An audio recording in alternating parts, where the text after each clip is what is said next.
Hi, நம்ம இந்த வீடியோவில் என்ன பார்க்க போகிறோம் அப்படின்னா, நீங்கள் ஸ்டூடெண்ட்டாக யூடியூப்ல என்ட்ரு ஆன உடனே பண்ண வேண்டிய 5 முக்கியமான விஷயங்களை பற்றி தான் பார்க்க போகிறோம். First one, biometric residence permit.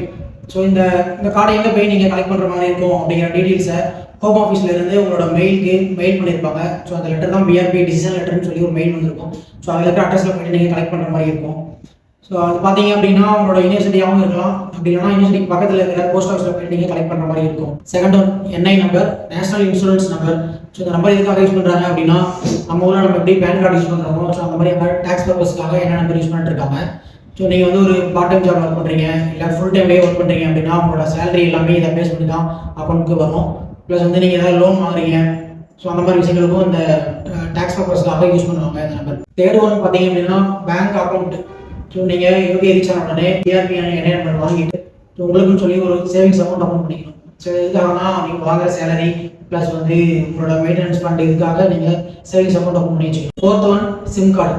நீங்கள் விசா என்ட்ரிக்கு போயிருப்பீங்களா, ஸோ விஏஎஸ்லேயும் உங்களுக்கு ஒரு சிம் கார்டு கொடுத்துருப்பாங்க.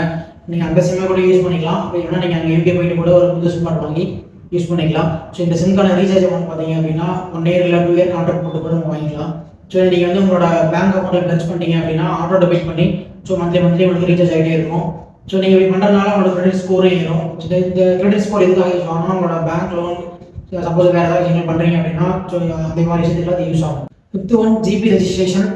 ஸோ இது வந்து உங்களோட ஹெல்த் பர்பஸ்க்காக நீங்கள் யூகேக்கு போன அப்புறம் ஸோ நீங்கள் எங்கே ஸ்டே பண்ணியிருக்கீங்களோ அந்த அகாமடேஷன் பக்கத்தில் இருக்கிற ஹாஸ்பிட்டலில் போயிட்டு இந்த ஜிபி ரெஜிஸ்ட்ரேஷன் பண்ணிக்கணும்.